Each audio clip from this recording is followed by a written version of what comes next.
Father Cedric Prakash, SJ, the human instrument who is ready to inspire us, and all those who are ready to listen and make changes in their life and in the lives of others. We ask you to send your Holy Spirit upon each of us. Father Cedric Prakash. We make this prayer through Christ our Lord. Amen. In the name of the Father, and of the Son, and of the Holy Spirit. Amen. Thank you, Prema. Over to Anand Matthew, IMS, Forum National Convener, to welcome and introduce the speaker.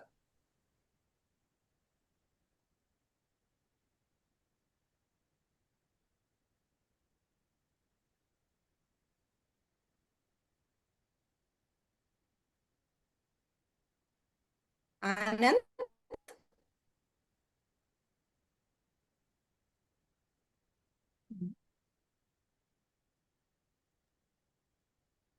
Manju, someone has put up the hand on Elizabeth.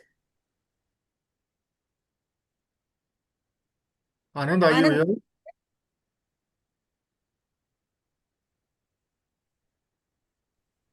here? Can you unmute yourself, Anand? We can't hear you.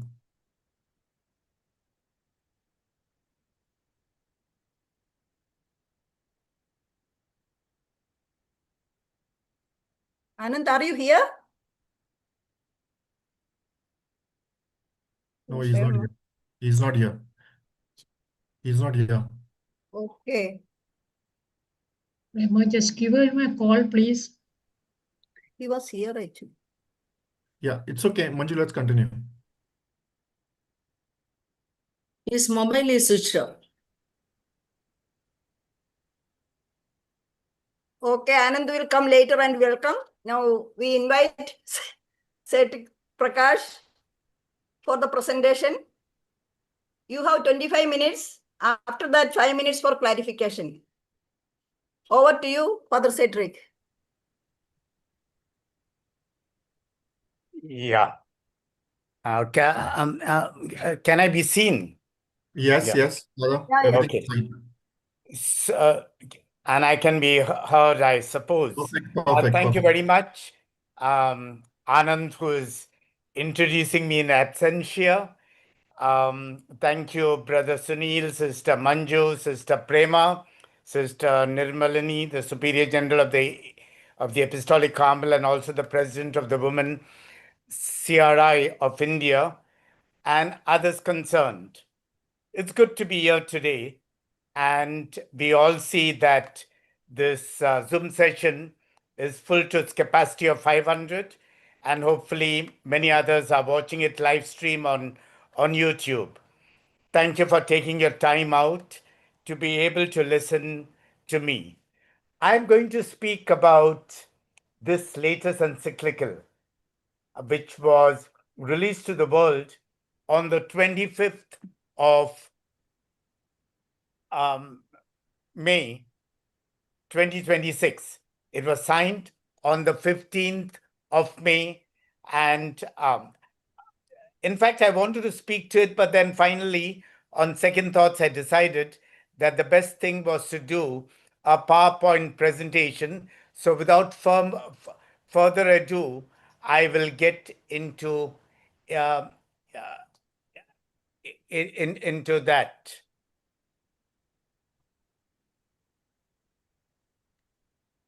Yeah, so I have to.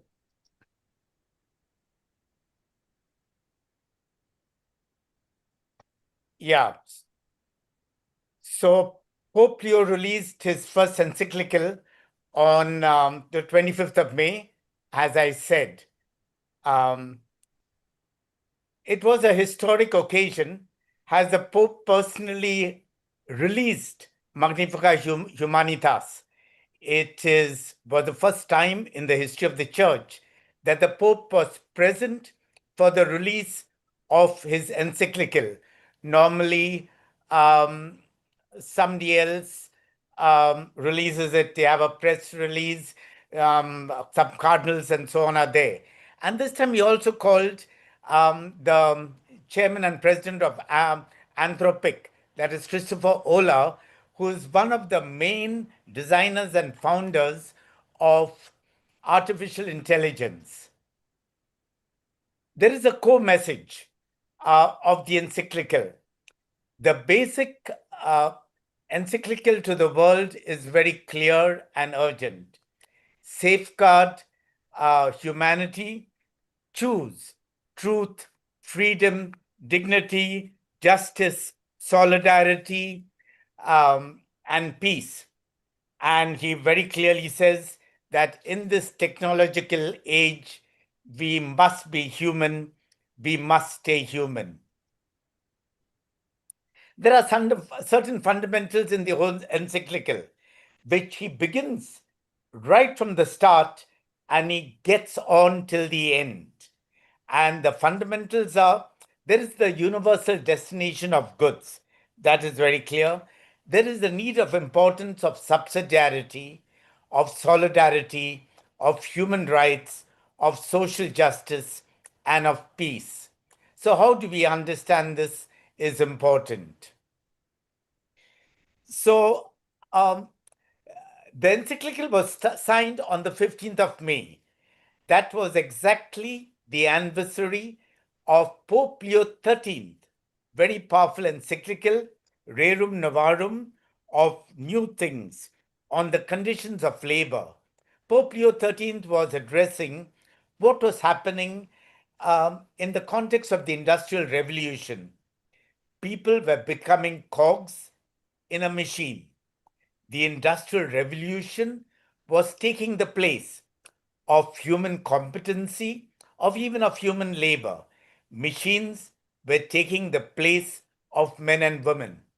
Now, this encyclical is widely considered as the starting point of the church's social teaching, of the modern day social doctrine.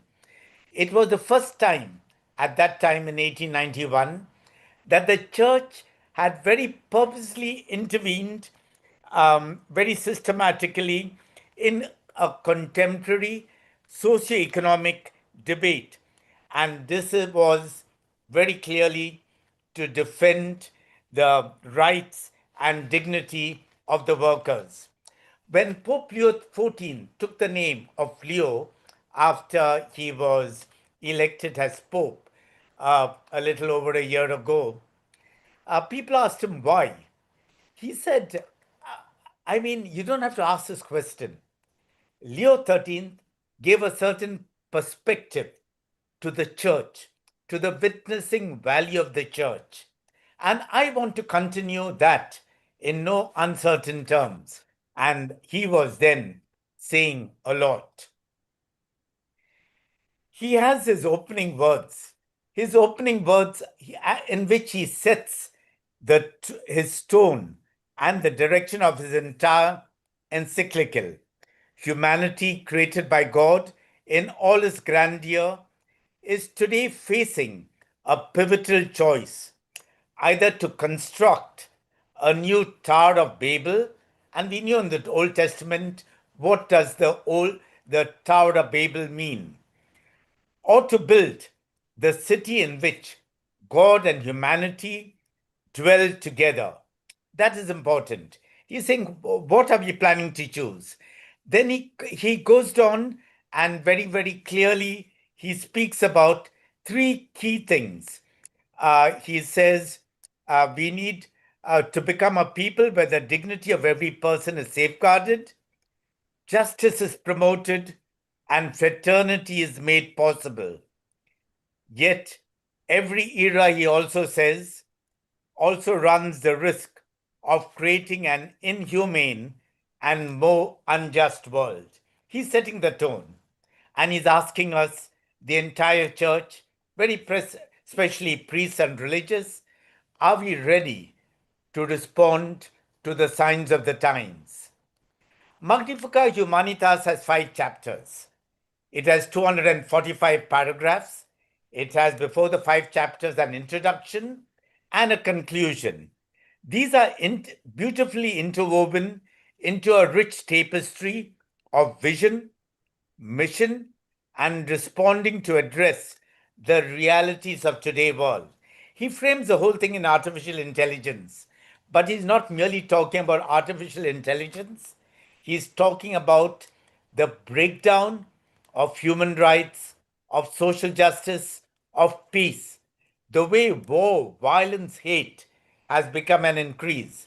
And he very clearly tells us, right from the first opening word till the very end, we can call ourselves disciples of Jesus only if we are capable and have the provision to respond to the signs of the times. The dicastery for integral human development has excellent resources. I've taken these kind of flyers of each of the chapters from them. I'm not going to enter them, but you can already download it from them. But it gives here something what the introduction says and what chapter 1 says. The introduction is very clear. He says, he gives the raison d'etre and the immediacy of the content. He says technology is not a force antagonistic to humanity, nor is it inherently evil. But he says technology is never neutral. It takes sides. And that is why we are called to take sides. Pope Leo XIV takes sides, and he wants us to take sides. Technology takes on the characteristics of those who devise, finance, and regulate it. And this is important. People control technology, and they manipulate the lives and the whole way of being of humanity. In his introduction, he appeals to all of us. We need to build for the common good. We need to remain human. We need to follow a courageous mentality of shared responsibility and communion. He says, so that the world will come to recognize the human heart as the place where God desires to dwell. I want to bring to your attention here his first apostolic exhortation, dated the 4th of October 2025. He named it the Alexi Te, I have loved you, as a follow-up to Pope Francis's last encyclical, the Alexit Nos, He has loved us. Basically, that was about the Sacred Heart of Jesus, God's unconditional love for us. And he continues to say, we can take meaning in God's unconditional love for us only if we radiate that love to others.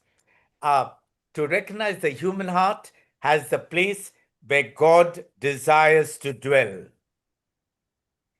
His chapter 1 is called A Dynamic Approach Faithful to the Gospel. It traces here the social doctrine of the Church in the Regent Magisterium and in the Second Vatican Council. He said this is not a handbook of principles. It's not a manual. It is a theology of communion and history. It needs to guide our reading of events. It helps us to guide our reading of events in the light of the gospel. He looks back on the writing of all the predecessors, from Pope Leo upwards, up to Pope Francis. And he recalls very strongly here that powerful encyclical of Pope Leo XIII. Every pope has, over the years, has stressed on a common heritage. And this, in a way, is the best kept secret of the Catholic Church. It's all there in our general chapters, in our provincial chapters, in our general congregations. We say all these beautiful words, but living it out is very difficult for all of us, very especially for priests and religious. It's the dignity of the person, the value of work, the universal destination of goods, solidarity, subsidiarity, care for creation, and the centrality of peace and fraternity. Then we come to the second chapter, which is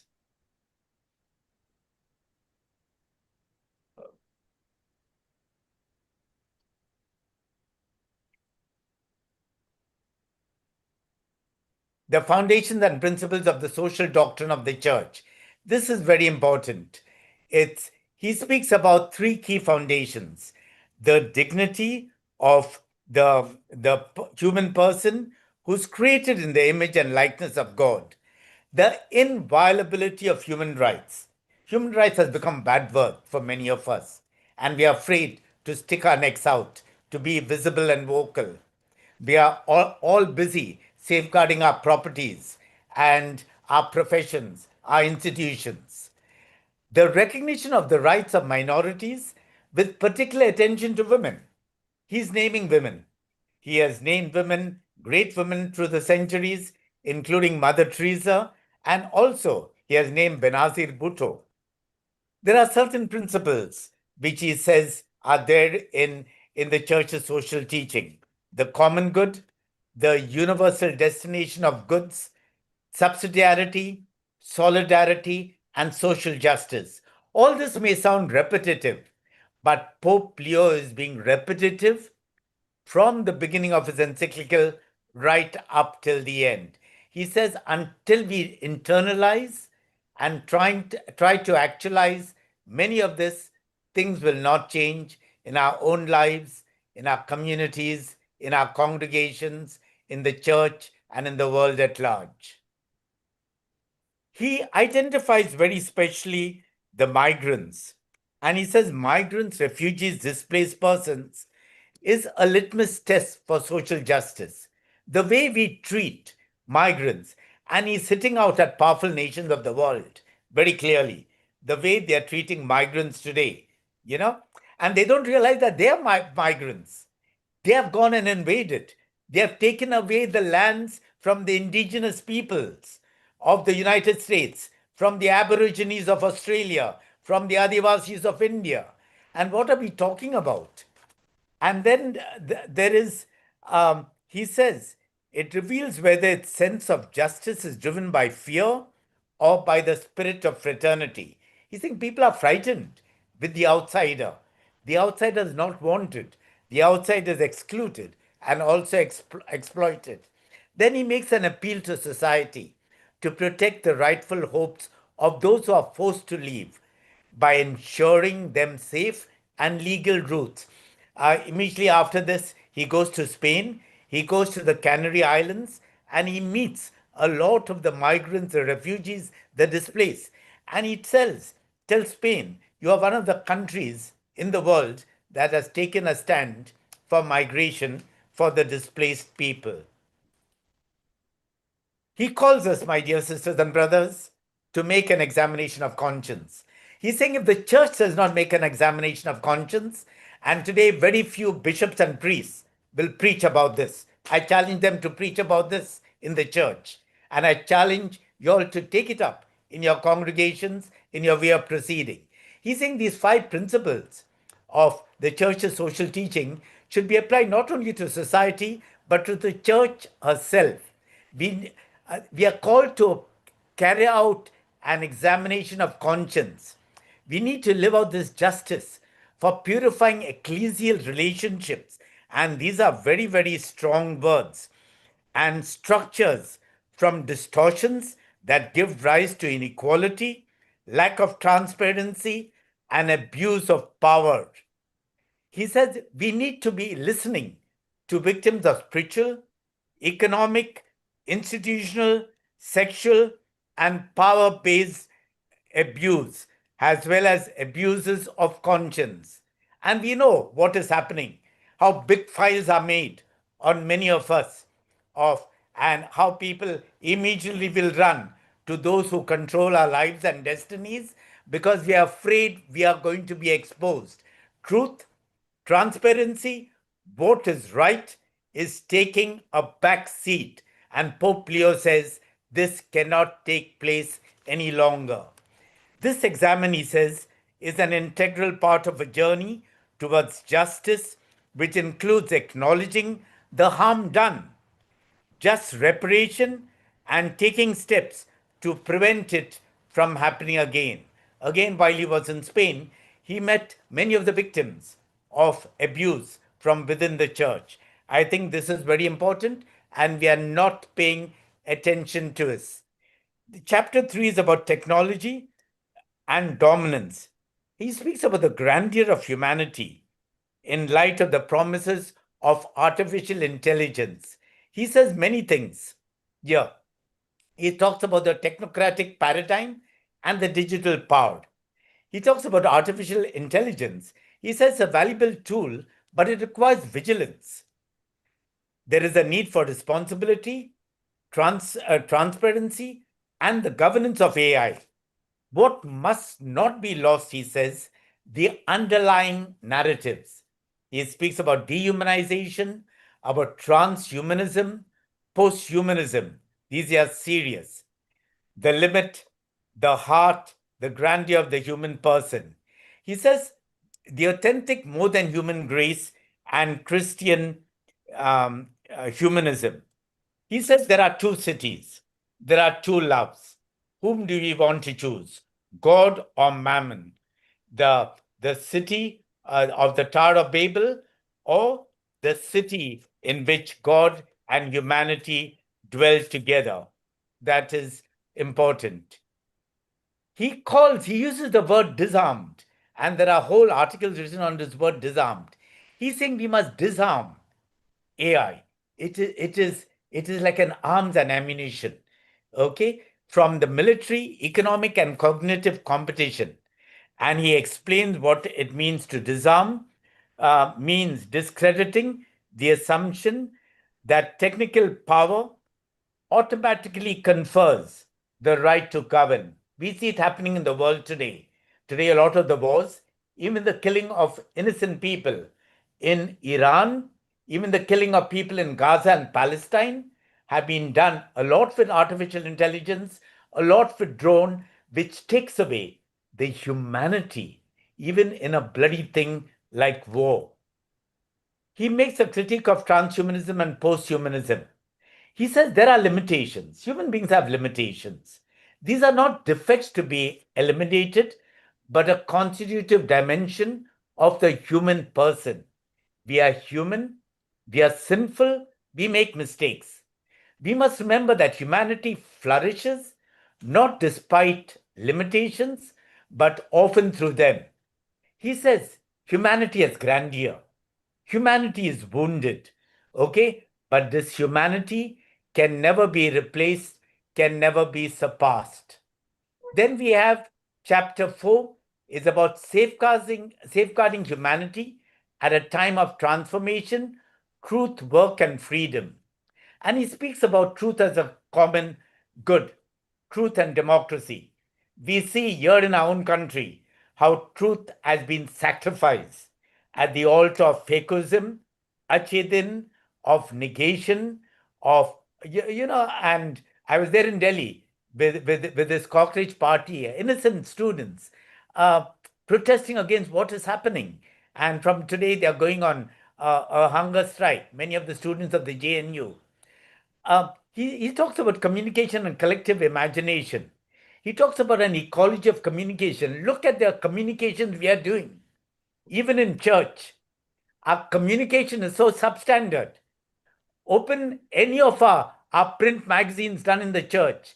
Open our WhatsApp thing. What are we communicating? Are we communicating truth? Are we communicating justice? This is not what I'm saying, my dear sisters and brothers.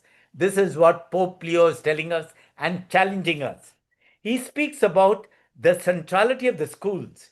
He's saying, unless right at the beginning we educate people in the right way, things are not going to change.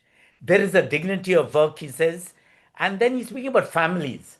He's saying families should be able to groom, to nurture, to mentor children and each other, right in the family, because the family is the kernel of society.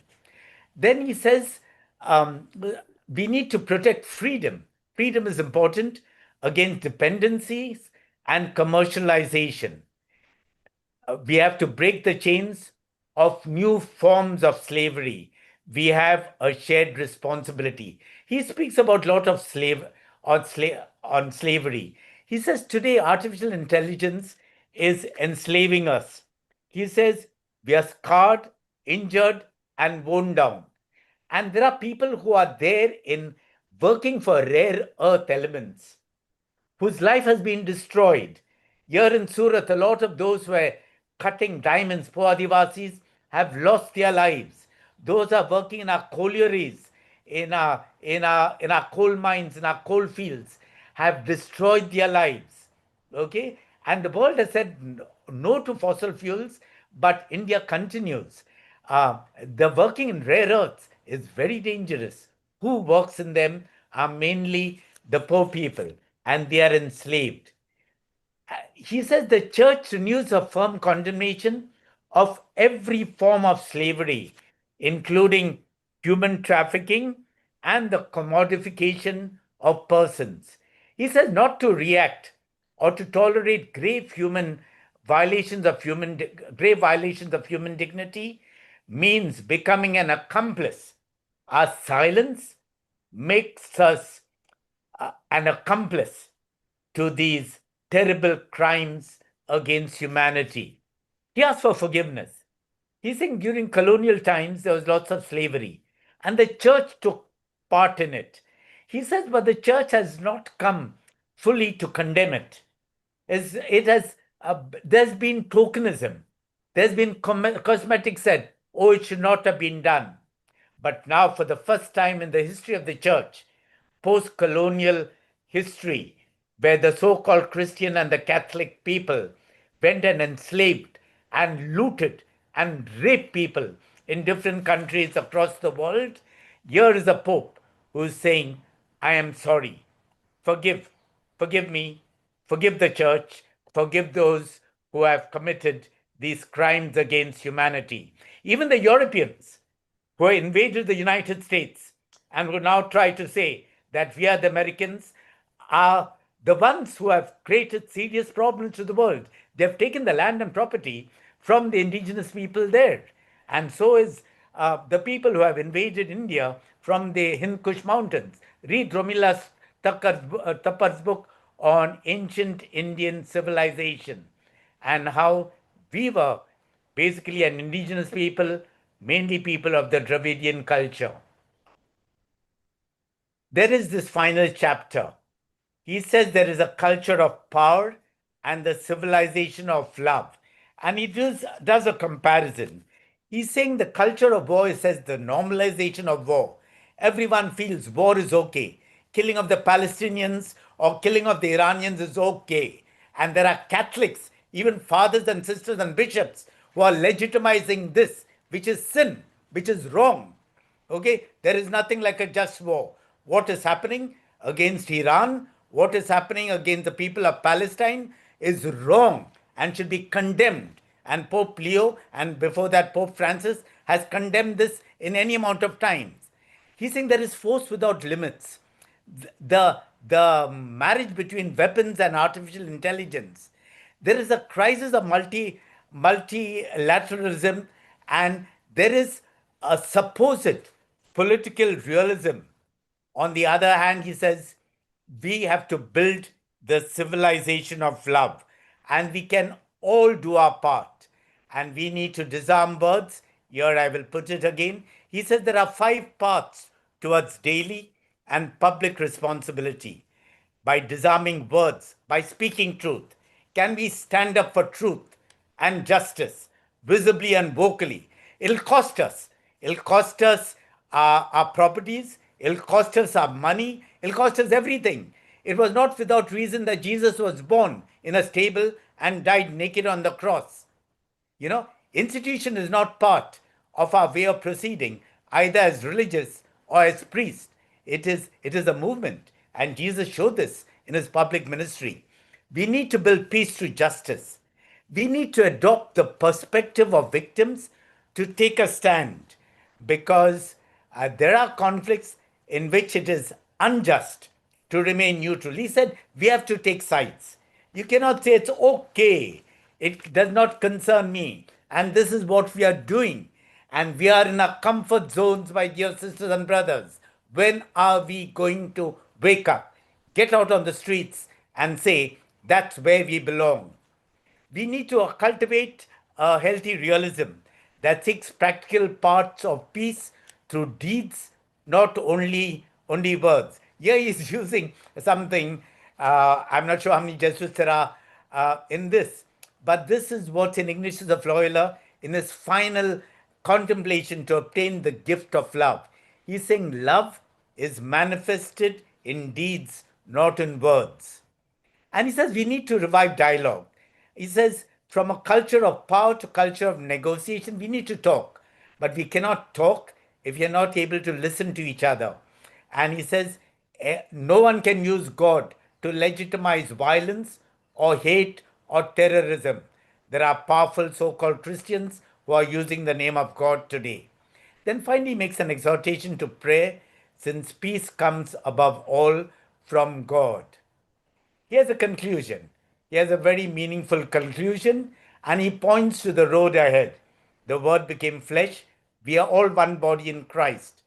We need to have the construction site of our times, and we need, even in this age of artificial intelligence, that we may bear witness to the grandeur of humanity in which God has made his dwelling. His first words right at the beginning. He ends very powerfully with the song of hope, the Magnificat. And he's saying Magnificat, Magnificat, Magnificat, and so on. But we don't realize that Magnificat is a very, very, very powerful prayer. It's so the question we need to ask ourselves is, where do we go from here? We are going to go into breakout sessions, and how do we do so individually and collectively? I would like to propose these. We need to catechize. We are priests, we are religious mainly here, okay? There are others, perhaps lay people, and catechizing is, we need to use this encyclical to catechize others. How do you use as catechesis? I slipped.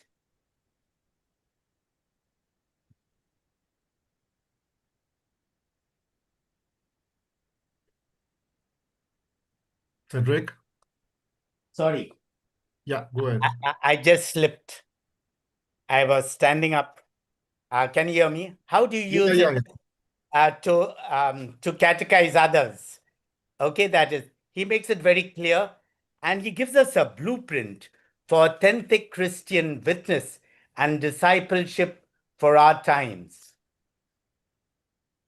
He contextualizes, and he wants us to contextualize this encyclical on the grim realities of our time, namely artificial intelligence and its dehumanizing effect.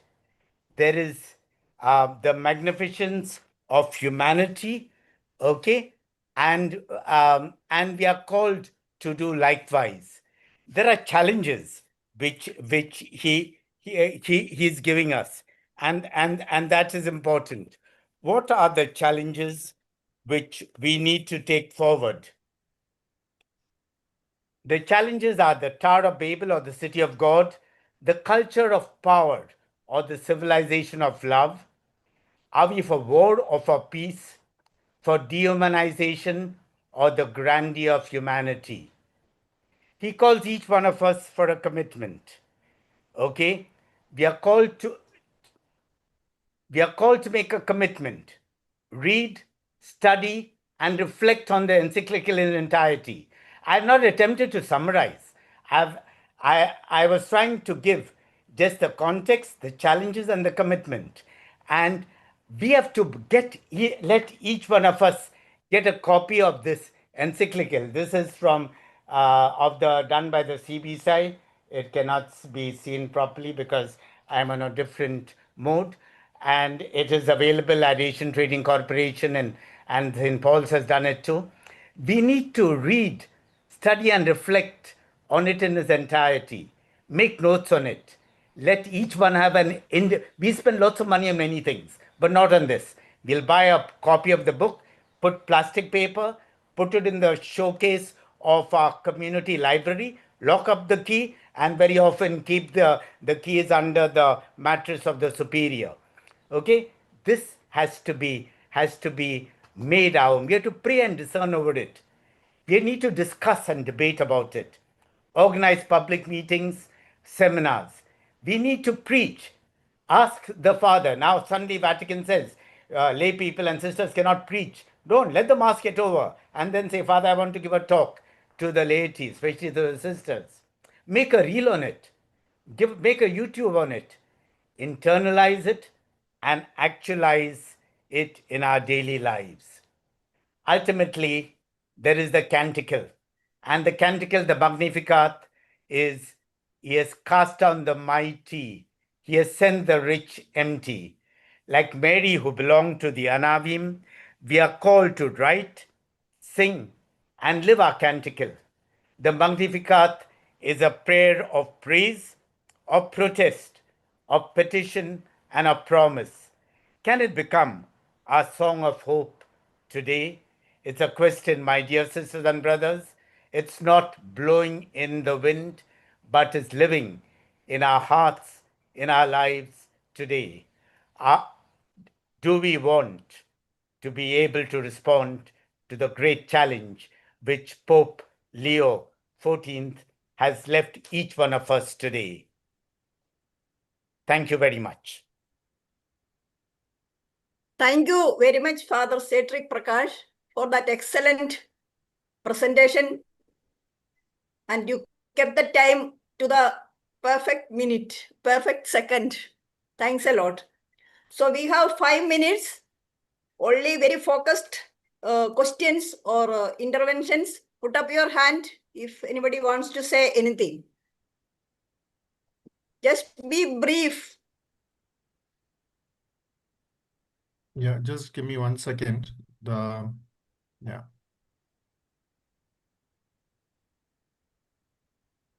I don't see any hands. No, 1 second. They cannot. Okay.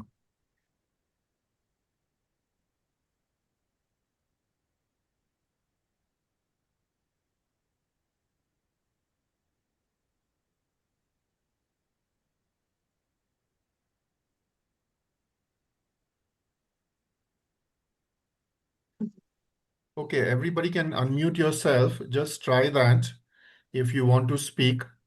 Or they can write the question or comment on the chat box.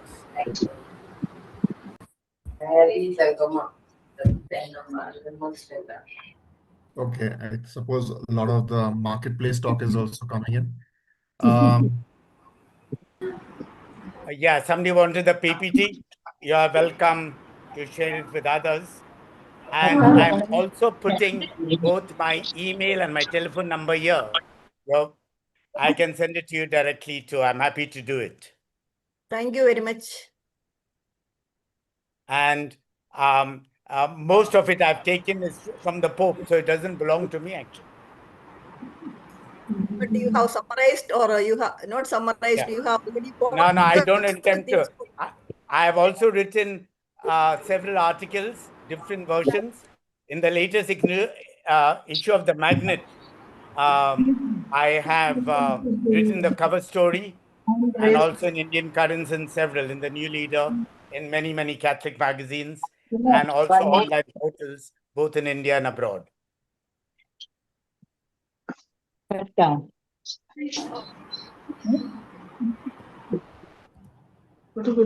Okay, Manju, can we check if there are any questions? Yes, Sunil?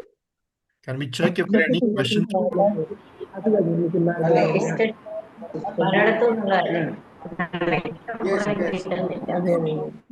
You mute everybody, otherwise can't hear anything.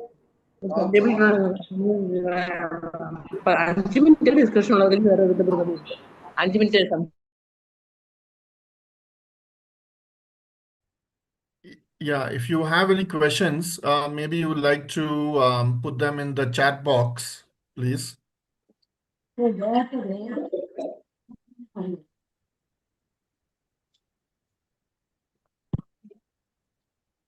Uh,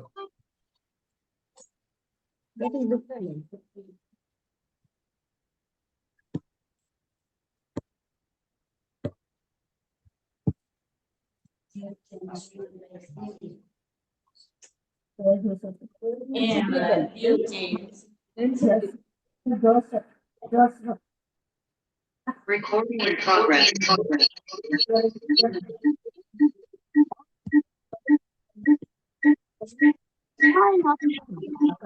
Over to Sunil, there are some questions in the chat.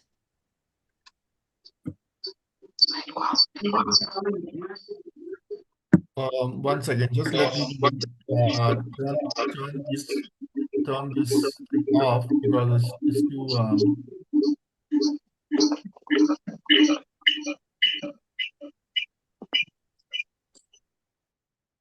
Okay, it can be a dangerous thing to allow people to the freedom to unmute themselves, especially if we 500 of us. So okay, we are going back to the chat box for some questions. Let's see if there is something here. There are lots of thank yous. I'm just trying to call out if there are. Okay, with the government control on FCRA, how do we go about our social ministry? I'll just read a few. In the meantime, Father Cedric, you can just think about it maybe, or just let it. The encyclical presents AI both as an opportunity as a challenge. Where do you think the church should draw the line between embracing innovation and resisting technologies that diminish human freedom and dignity? In the age of AI, where are we to draw the line? Yeah, that's a similar question. You would like to respond to any of that? One is about drawing the line, and the other is a different thing about FCRA. Cedric, you have to unmute yourself. Cedric, you have to unmute yourself. I'm a trustee of Citizens for Justice and Peace, CJP, that was started by Tisa Setalvad here in the times of the violence. About 6 or 7 years ago, the FCRA was closed down. But she continues the work all over the country. And as some tremendous amount of work was done, restoring citizen to many, many people there. And a lot of money is coming from Indian donations. Now, it's not only the FCRA. Please remember that they will take away all the land and property if we continue, just thinking that we are ostriches. Okay? And we lack visionary leadership. We lack leadership which is visible and vocal, and people ready to come out on the streets and take a stand. We are all frightened. We need to get out of our fears. And I think it's important. Where do we draw the balance? It's very difficult to say, but it's a simple thing. A good discerning parent or parents will know how to control maybe these appliances where their children is concerned. Tell them, okay, now you look into your books and study. You don't have to be on your iPad, on your mobile all the time, because they know even their children at the age of 9 and 10 are busy watching pornography. But discerning parents know. So we have to be able to discern. We have to be able to draw the line, not using artificial intelligence. Pope is not the solution. But how do we strike the balance and don't become dehumanized? Don't get into a world of transhumanism. Now, even this Christopher Ola, who was there, he's one of the top CEOs of artificial intelligence. He has changed a lot. He has withdrawn a lot in this last 1 month ever since the encyclical was released. And there was a great dialogue between him and Pope Benedict. So, what is the next question? I don't know. Yeah, go ahead, Thank you, Clara. Cedric. Since we have breakout groups, do we spend more time now? No, I think we'll move on, Manju, because everybody will Over get a to chance. you, please do the needful. Yeah, sure, Over sure, to you, sure. Sunil. Yeah, sure. Okay, so we come to a key part really of our gathering today.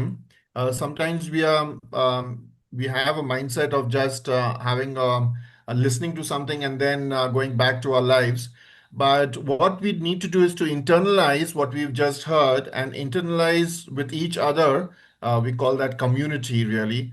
So what we are requesting you is to enter into the breakout rooms, we have this mode where we want you to share with each other about what you have just heard, based on the question, based on what is stirring inside you.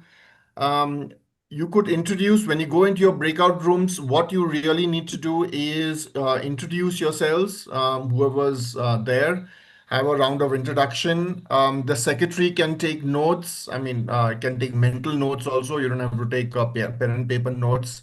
You can come and share, maybe in very simple words, what you all were sharing.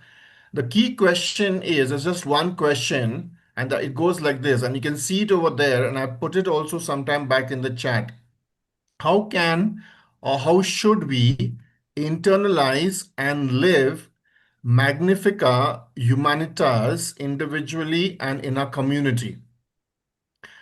In the plenary session, then after, which follows, we'll have 15 minutes of this breakout group discussion, and then in the plenary session, we welcome you, the secretaries, to come back and share two practical steps, and we can inspire each other as well, because in some group you may have come up with something really creative that we can all do.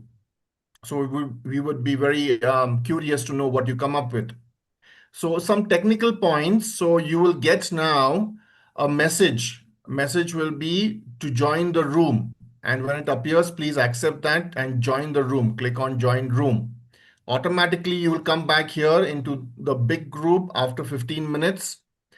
Now, everybody is not going to join, and you may see names there and people not turning their video on or audio on. Don't feel discouraged. If others are slow to respond, continue, even if there are just two of you. If you're alone, if you feel you are the only person who's talking, then you come back. You can come back as well. So, yeah, for some of us, this is a new experience and it's a learning experience. We need to learn how to do this breakout rooms. We're just unfamiliar with the breakout rooms, and sometimes it's with us, we are a bit self-conscious of what to share with new people. So let's take it as a challenge. Let's take it as a new experience and say yes to that. And the final point is the discussion and the action is as important as the talk. So please don't leave. We want you to stay. And those who are on YouTube, you can have if you're in a bigger group, you can have your own discussion maybe. And otherwise, we will join you in 15 minutes. Okay, so having said that,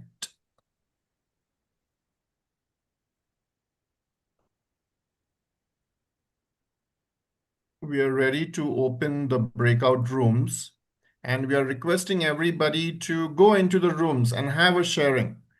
And you'll be happier for having joined in the breakout rooms and to be part of all those sharings.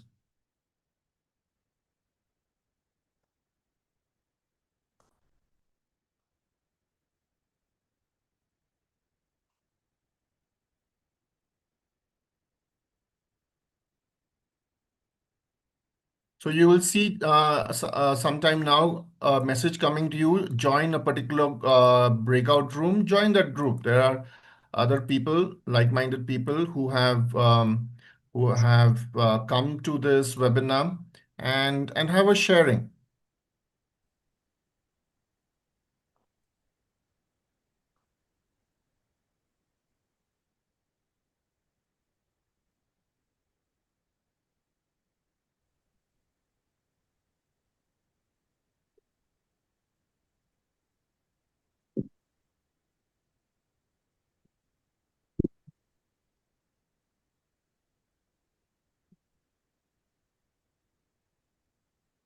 All those who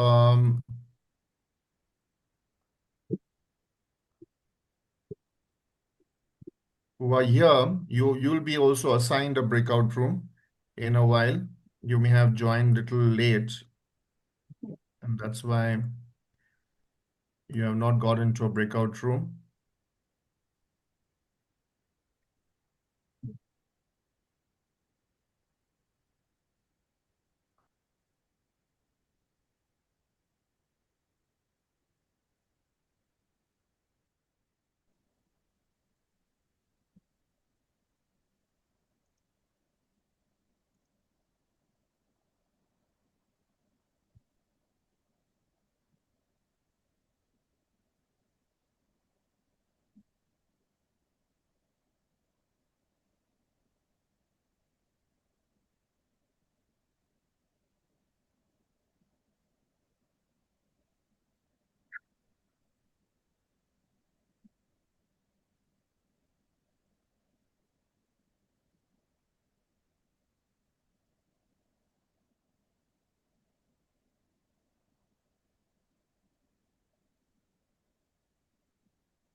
Are they not being able to unmute?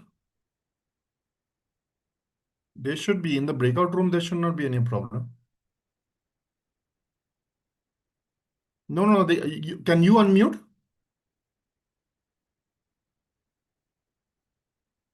Yeah. No. They can. Don't worry about them. They are not willing to unmute. No. Don't. Why you want? Okay. They are not willing to unmute. No. Okay. They are not willing to unmute.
But once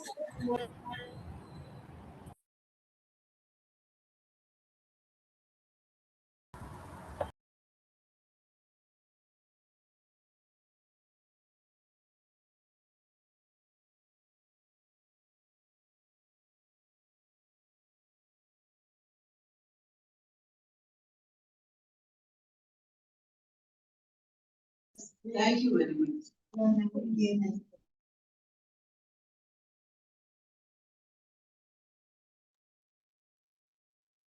Sunil?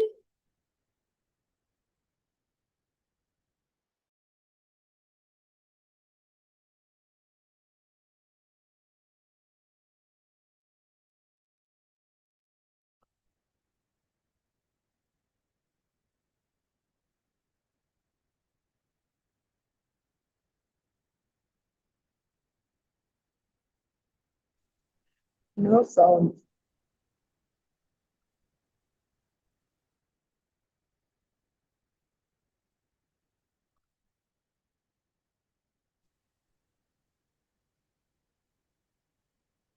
Okay, I think we are all back.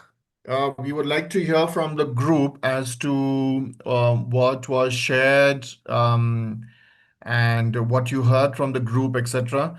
And you can keep it very brief, not more than 1 minute per group or per person who is sharing on behalf of the group that we had called as secretary. So over to any of you, you can unmute yourselves. And also requesting the others, please don't unmute yourselves if you don't want to speak. So any of you, any of the secretaries from the groups, please unmute yourself and you can share what you heard from the group and what was shared. And if you can put your video on also, it's always nice to see you as you speak. Brother, shall I share? Yes, please go ahead, sister. It's from our group. The practical ways to internalize and live Magnifica at Humanitas are remain truly human in an age dominated by technology, reflect on how much time we spend on screens, and make conscious efforts to nurture genuine human relationships. Build networks and collaborate with others for the common good rather than focusing only on personal interests. Practice a regular examination of conscience to evaluate how our thoughts, words, and actions contribute to building God's kingdom and promoting human dignity. Begin with oneself. Ask, how do I treat the people who work with me or for me? Every interaction should reflect respect, compassion, and justice. As a community, strive to uplift the poor and marginalized, reach out to those in need, and stand in solidarity with the downtrodden.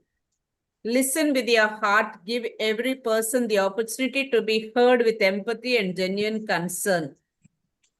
Give personal attention to every member of the community and in our mission, ensuring that no one feels neglected or executed. That's wonderful, sister. Many points over there. Thank you very much, Sister Anasia. Yeah, thank you. Yeah. Who Brother, would I like- would like to share. Yeah, please go ahead, sister. Our group share, deepen our relationship with God through various spiritual activities, treat everyone with dignity, avoid criticism and gossip, have mobile free zone in the community and to build up better family feeling, and ethically educate ourselves in responsible use of social media, and use AI to evangelize. And we also should stand for justice and speak the truth. Thank you, sister. Many points over there. Who would like to go next? Our group highlighted the two images that this encyclical gives, the Tower of Babel and the Wall of Jerusalem, that one's commitment is not to be create confusion, but communion. Then human rights to be respected, to be more human, treat the people with dignity, just wages, and with compassion. There was also emphasis on social doctrine of the church, how Pope Leo tells us to work and respect the human rights. That's all. Thank you. Thank you, Sister Jacinta. Yeah. I can see Sister Lucy, Sister Bencita, and Sister Elsie. Do you want to speak? Yeah, our group, we were 5 of us. One more joined after some time, but she could not relate to us. The group is Badlamite sisters. They have already began reading and learning the encyclical, and they felt very much that we need to examine our conscience more deeply. And I also support that we need to examine our conscience as religious as well as any human person needed to examine the conscience deeply so that we come to realize our own true self, our behavior, our action, our relationship with others and to the world.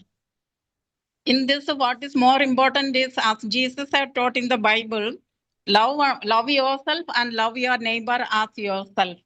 And what you wish others to do for you, do so to them. When that commandment is followed, everything falls in line with the Bible teaching. That is what we discussed. And everybody was happy with the encyclical as they are already started learning it. Thank you. Yeah, thank you, Sister Bencita. Yeah. Who would like to go next? We're not interested how many were in the group. We just keep to what practical steps can be taken, please. Sister Lucy, Sister Elsie.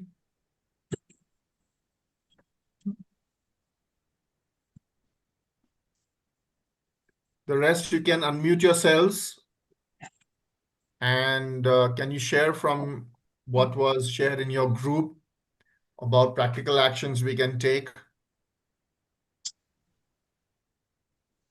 In our group, we discussed. Brothers, you can unmute yourselves. Somebody is talking. And can you share from what was shared in your group about practical actions we can take? That is some YouTube which is going on. Okay. In our group, we discussed. Okay, you have two, the sister who's speaking, you have opened in your place two devices. Okay. So that's why the echo, and that's why we could hear also the YouTube going on. No, You have to shut that down. Okay. No, not we, sister. Not we. Not the sister.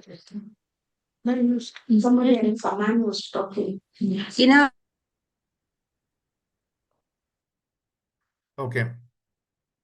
You can unmute yourself and speak. Whoever wants to speak. to make facilities in our communities to study the encyclicals, chapter by chapter, and create more awareness, to have polite dialogue. And number two, create among the young ones the awareness to use the AI in a responsible manner. It must be a time-bound mission. We must use the AI. At the same time, we should not lose our creativity. As individual level, we must continue using our creativity in spite of our imperfection without making ourselves slave to AI. That's all. Thank you. Thank you. In our group, we talked about the need for reading, studying the encyclical, but we were also talking about how nobody reads anymore. And I think that's what we rely on WhatsApp and social media, most of which is fake. So we need to take seriously read and expand our horizons. Another point that came up is we as religious, are so much into this culture of silence. We are quiet even in our communities. Anything emerging, any issues, anything that comes up, sisters are silent. And I think it's time to start speaking up, finding our voice, because it's very urgently needed today.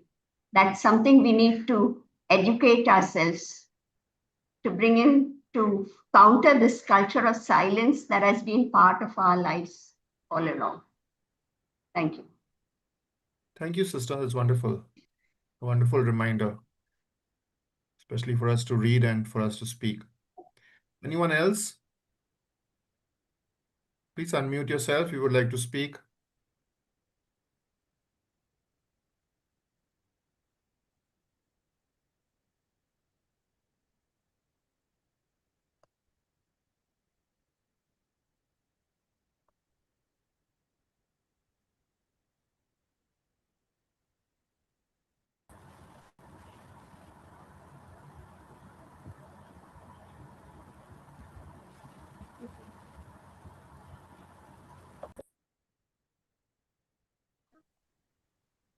Okay, I think we've heard everybody who wanted to speak, and I can't see anybody unmuting themselves or even posting into the chat.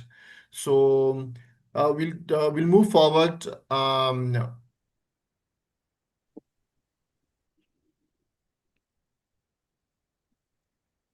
So Manju, can we move forward, please? Yeah. Okay. Thank you very much, Sunil, and also those who spoke. Our Anand is there, so we will invite Anand to speak something. Words of welcome at the end also is okay. Yeah. Anand? Thank you. I'm very sorry that I had the responsibility of introducing and welcoming Shadip Prakash and to welcome everyone else. I couldn't do it that because of the technical difficulty at that particular moment. I listened to the presentation by Shadip Prakash through the medium of YouTube, and later I'm back to the Zoom group. I would like to appreciate Cedric for this wonderful presentation. And Cedric, as we all know, is a prolific writer and motivator. Much more than that, he's a prophet. And this encyclical of Pope Leo is in itself a prophetic encyclical, and Cedric has prophetically presented that a prophet is the one who announces good news and denounces bad news. And during the presentation, Cedric has been doing that very systematically. So I appreciate. And then he has challenged us very powerfully. And each of those 5 chapters, he has pointed out highlighted some important aspects. And I am inclined to speak on the 5th chapter, where Pope Leo invites us to have dialogue, to revive dialogue. As he said, that as Cedric pointed out, many of us are become like ostriches and hiding ourselves. We need to get out and dialogue with people with confidence, considering no one as an outsider, to have an inclusive mindset and to get rid of our fear of others. So I appreciate and I believe that today's session leads us for a genuine, a daily examination of conscience and a constant understanding of ourselves and others. Thank you. People with confidence. Thank you, Anand. I think it was providential that you are not at the beginning. Now you are able to speak more concretely what had happened during the session. So thank you. Machu. So now I invite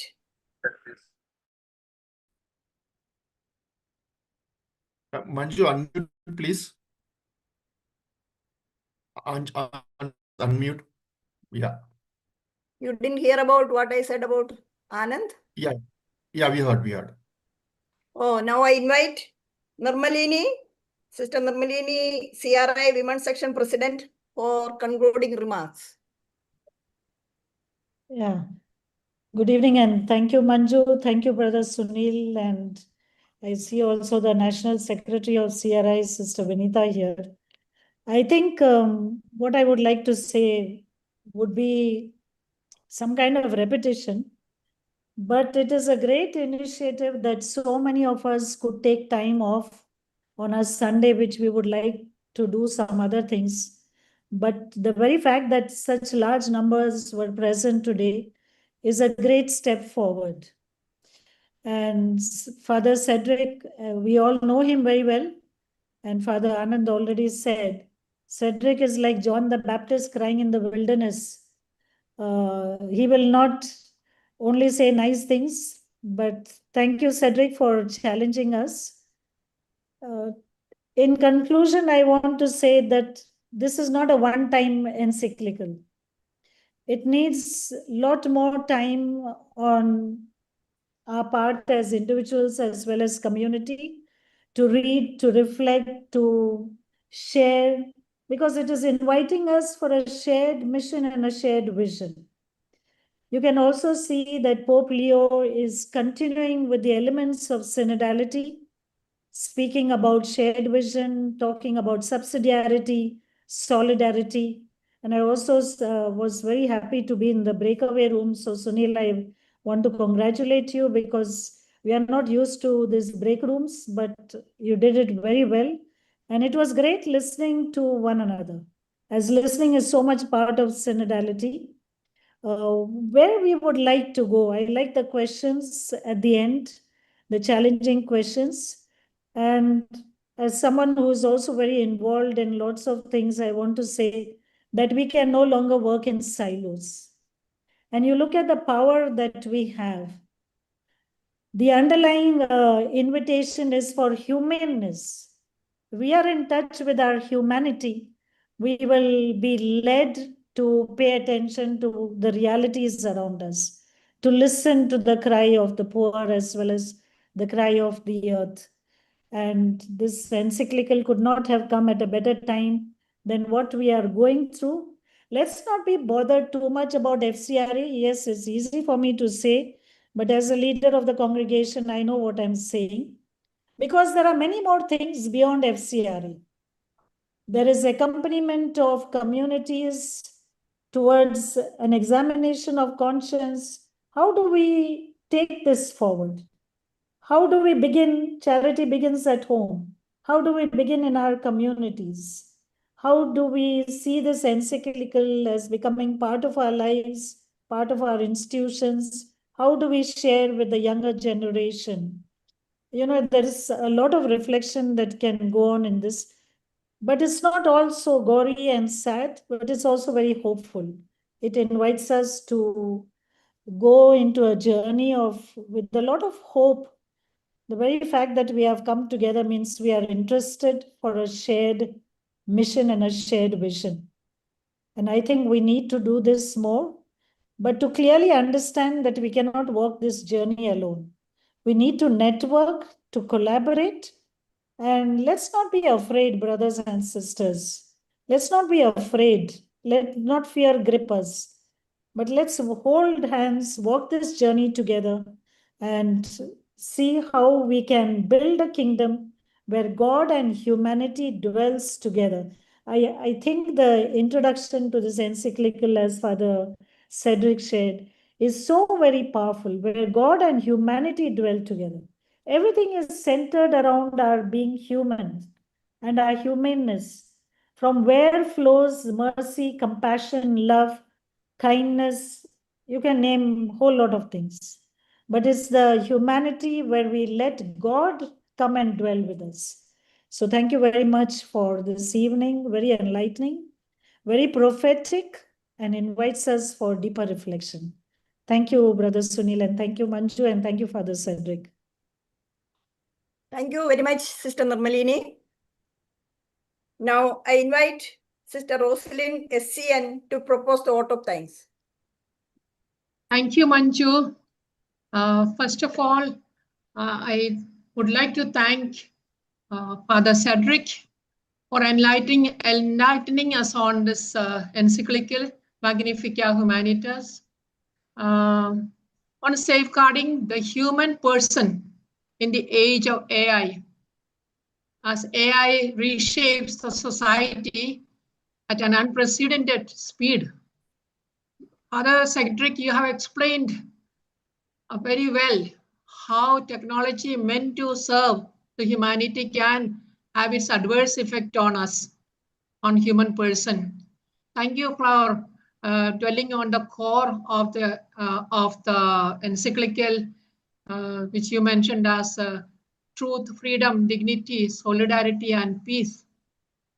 You took time to prepare this lovely PowerPoint, which we are going to be, you will share with us and will be enriched. But thank you for chapter by chapter pointing out to us the main gist of the whole encyclical and inviting us to build a city of God for humanity to dwell together. We will work together. Thank you once again. I think Father Anand has already expressed, but on behalf of everyone, I thank you, Father Cedric. You are indeed a prophet, and we are delighted and we are privileged to have you with us this evening. Thank you very much. I would also like to thank you, Manju, and the coordinating team for coordinating this, sending us messages one after another and bringing us together. Brother Sunil, for your technical assistance throughout, which many of us don't know, but your directions are very clear to us. Prema, thank you for the beautiful prayer. I think the whole webinar was very effective. And thank you, Sister Nirmalini, for your concluding remarks in which you called us to walk together, move forward.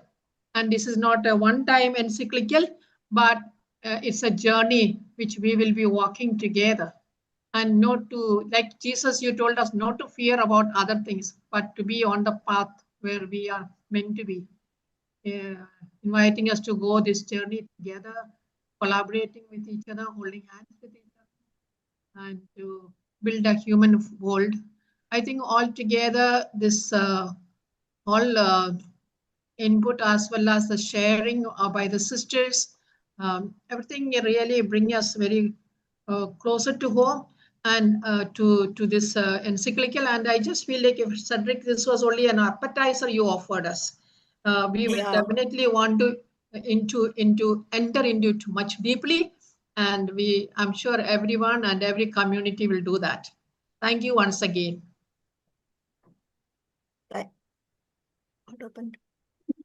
Thank you, Rosalind. As you put it, it is an appetizer, I think. So we need to move on to make use of it. Before we close, we have an announcement. Actually, we had planned another webinar on 19th of July, and in between we organized this one. Now Brother Sunil will display that one about the next webinar. Yeah. So our next webinar is coming very soon. So we take this opportunity actually to share that with you. It's going to be on a very critical issue, and it's about how we are facing erosion of democracy in our country. So if you can note down, I'll just share with you the flyer. We will send the information to all the groups immediately, but this is for announcing. Okay, so this is on the 19th of July, and on the 19th of July, the same time, we are going to have another very interesting resource person, Apurvanand, a professor and an activist. The time is 6 to 7:30. This month, next month, 19 July, Sunday. And we will send you this flyer and other information very soon. Over to you, Manju.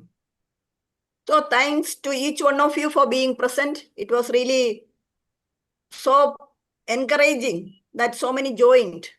We were always worried how many will come and then all that. And because CRI joined, it is not not a single individual effort, but together we can go ahead and really practice, put into practice. Whatever comes from the top, if it remains in the shelf, it will remain there only. Unless we take one step, that's why we had the breakout group also. From there, if you take one point and try to practice that, that will be great. So thanks to each one of you. Thank you, Manju. Thank Anyway, you, Sunil. God bless you Thanks, all. Manan. Thanks. I apologize for the technical problem due to which I could not be there at the right time. Sorry. Thank you. Yeah, you were Good there night to all of you. actually earlier. And someday. Thanks a lot, Sunil. It is all your effort.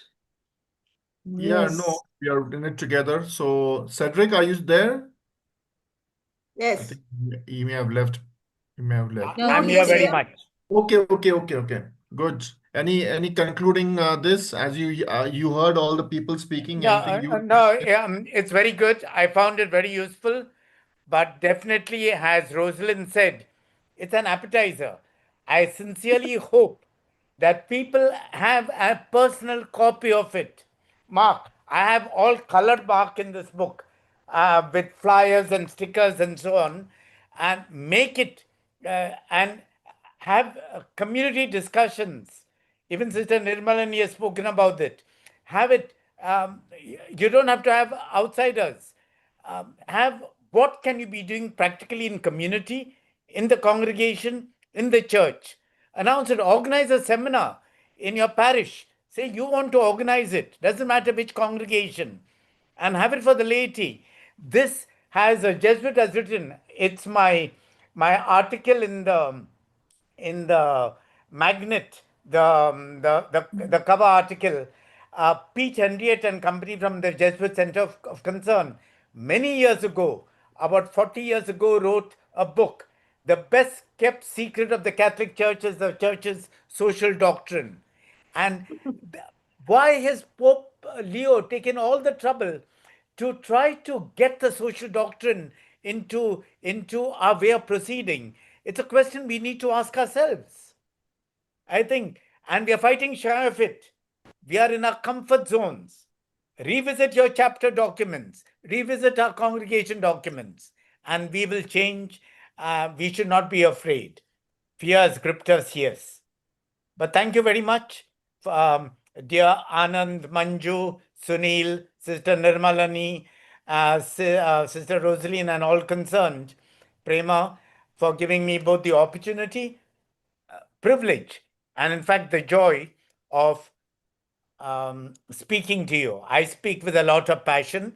I don't believe Zoom is the best way of saying of kind of manifesting my passion, but I think we can do things We are a big power. We are a big strength. We should not be afraid because we shall overcome. That should be our message. And that is the hope in the Magnificat, which Pope Leo gives us, which Mary brings us right from the time, and many of us are Marian congregations here. Thank you. Good night. Thank you. Thank you. Yeah, thank you. Thank you, Cedric. Thank you, Cedric. Yeah, thank you for your energy. Thank you for transmitting all that energy and justice and things like that. The other aspect about AI is the amount of harm it is doing to the planet. Yes, Uh, the that water, is, water. yeah, just one thread on ChatGPT, and we're not mindful of it. The amount of greenhouse gases that it generates. Yeah. So yeah, there are lots of implications of use of AI that are just coming to us, but it's becoming culture, or you could say an addiction with us, and we need to break out of that. So the Pope Francis and Cedric, you'll have timely reminders uh, to review our habits and our lifestyle.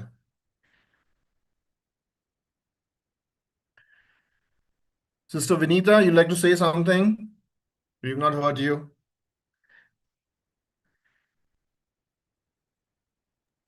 It was a wonderful session, Father Cedric, and thank you for organizing this. I know Father said it is not a suitable platform, but I feel if it was an offline session, half of us won't be there. Though it has its own limitation, it is so wonderful, and we could all join and share many things. Appetizer is given to us. Now it's our part to taste it, relish it, and live it in our community, most importantly. So, surely all of us got some enlightenment, and I am sure we all will take our part in improving, in reading, and living a dignified life, living responsibly in our community Yeah. and even in our nation. Let's work together. Surely there will be change. Every Yeah. No problem. transformation begins with a self transformation. So when I change, my community changes and my surrounding changes. So let's we be the changes. I be the change. Thank you. Thank you, fathers. Thank you, sisters and brothers, for this wonderful session.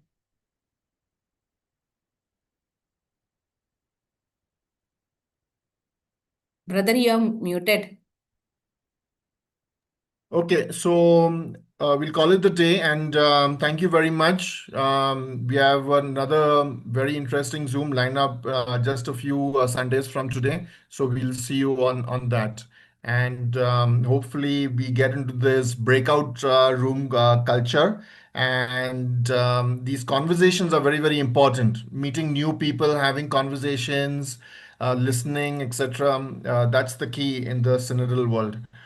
Okay, thank you very much. I just want to say something. Some people have put their email IDs on the chat, but either send your request. I will send you tonight the PPT, but I need it either on my WhatsApp or by email for those of you who are still here, because I have not been following this chat. Please.